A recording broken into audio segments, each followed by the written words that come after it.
Welcome to a brand new episode of the Jampack Report today for November the 2nd of 2020. And just like that, we are in the launch month of the PlayStation 5 and the Xbox Series X and S. Just a couple of days away at this point. Of course, the big consoles are launching next week, and when I say big, I do mean big. They're both pretty chunky boys.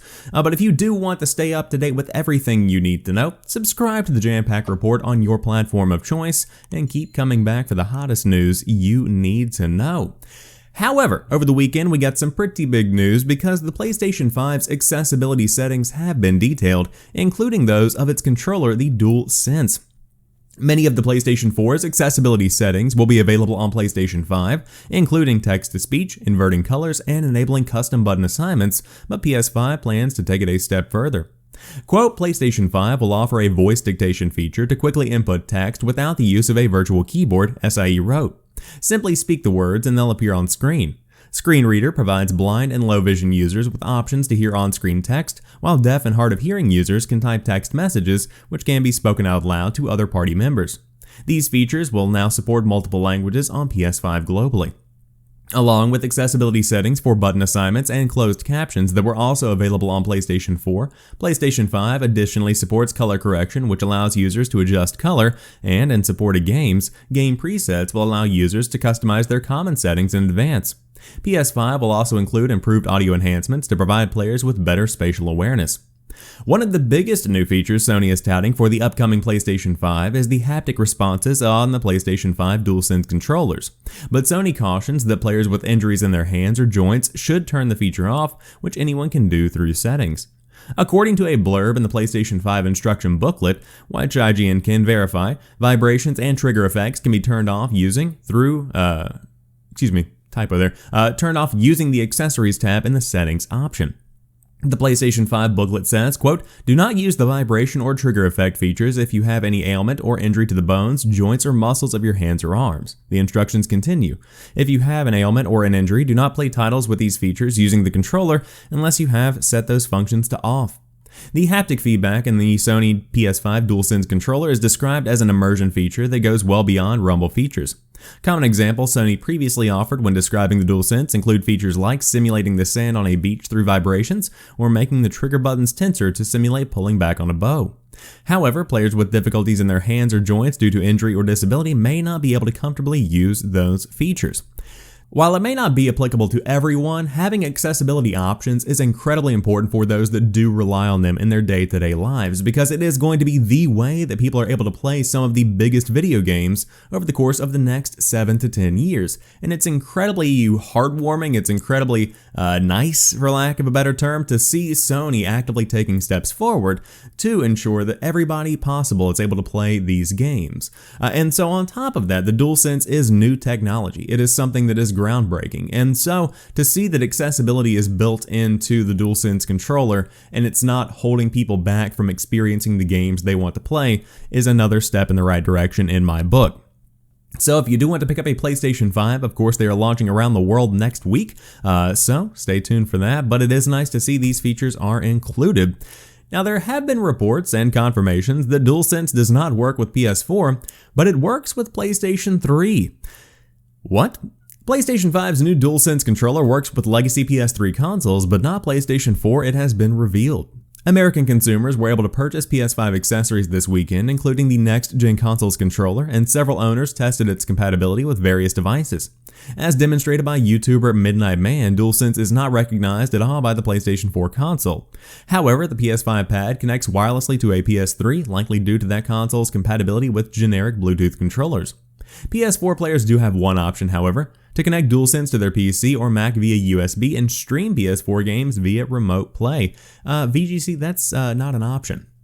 That's not really what they want. But as demonstrated by a Twitter user, DualSense will also work with Nintendo Switch, but only if a third-party adapter is used to connect the controller. The release date for PS5 accessories, including DualSense, was recently brought forward to October 30th in the US and to November 12th in the UK.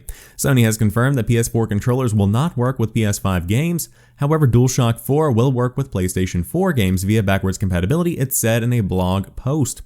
Specialty peripherals such as officially licensed racing wheels, arcade sticks, and flight sticks will work with PS5 games.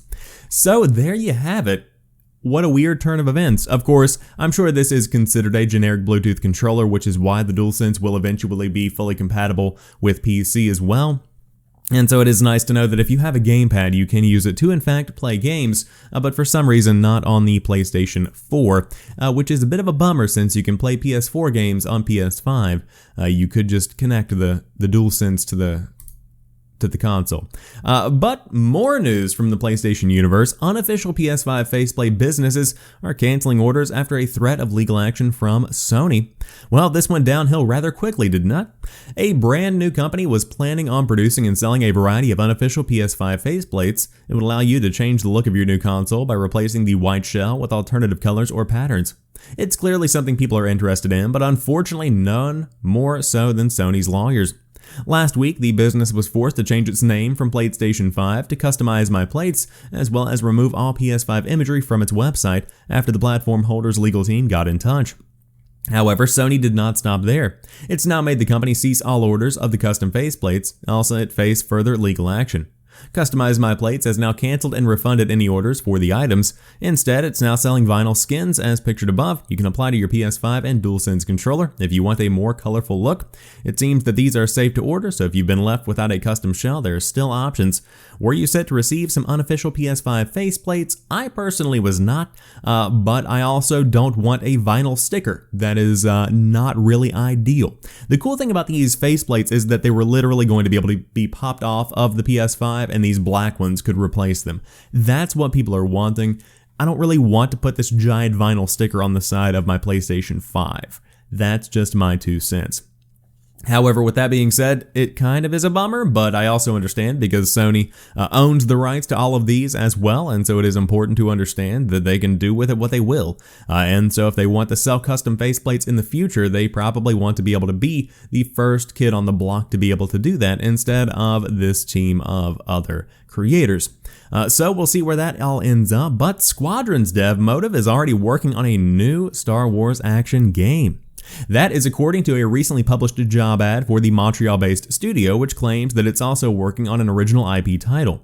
The Electronic Arts studio has undergone a rebrand following the release of Squadrons this month, which is its first fully developed title since the company was formed in 2015. It had previously collaborated on DICE's Battlefront 2.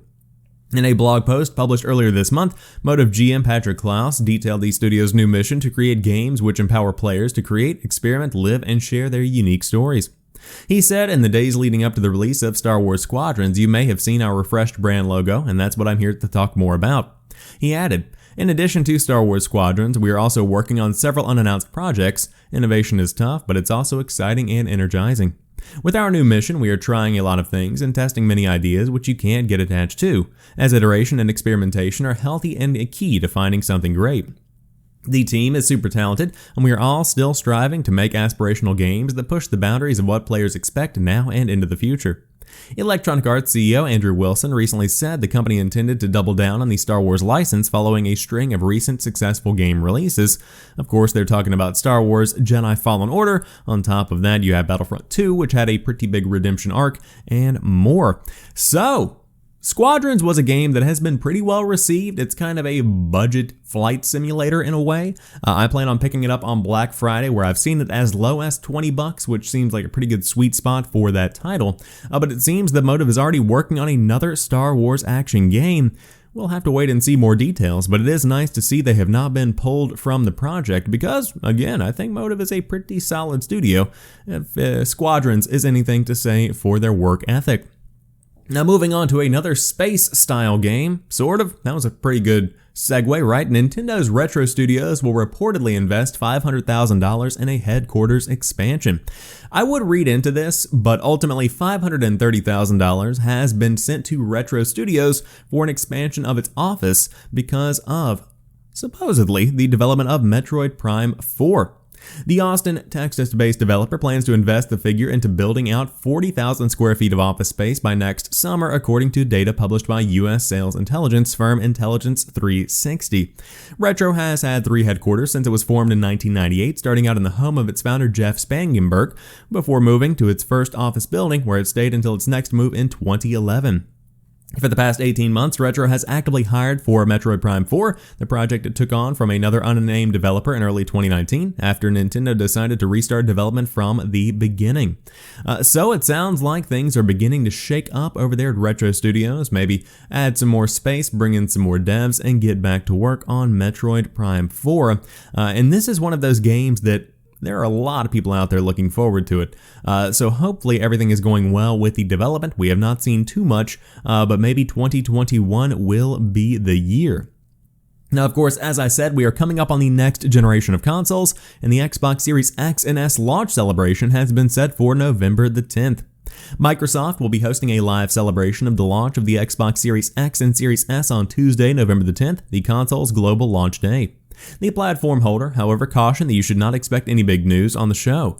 It's more of an opportunity to celebrate gaming and honor the launch of its new consoles in the process. Quote, "We invite you to grab your device of choice and play alongside Team Xbox, your favorite creators, and our partners right from your homes around the world," wrote Xbox chief Phil Spencer. The announcement is very vague as to what to expect, but we do know that they will show off next-gen games and feature interviews with developers. As any launch event would, the stream will also bring us launch highlights from around the world. It all kicks off at 11 a.m. Pacific Time, 2 p.m. Eastern Time, 6 p.m. GMT on Tuesday, and you'll be able to watch on YouTube, Twitch, and Facebook Gaming. Xbox Series X and S launch worldwide on November the 10th, priced at $500 and $300 respectively.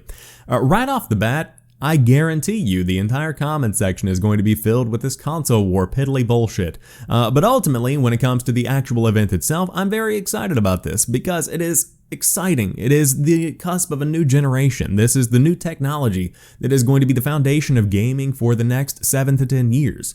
And that's massive, and I cannot wait to pick up my Xbox Series X from Best Buy on day one. Of course, I got in on that last round of pre-orders from just a couple of days ago, thankfully, knock on wood, and I have scheduled my pickup for November the 10th. But on top of that, the PlayStation 5 is also coming out. It's just incredibly exciting. I have this kid on Christmas morning kind of feel going on right now, and I cannot wait to dive into some of my favorite Xbox franchises next week, and of course, PlayStation in the future as well. But that rounds out today's episode of the Jampack Report. If you enjoyed today's show, drop me a like down below and let me know what stories caught your eye. I would love to hear your thoughts. But until tomorrow, you guys have a fantastic rest of your day. I'll talk to you soon, and peace.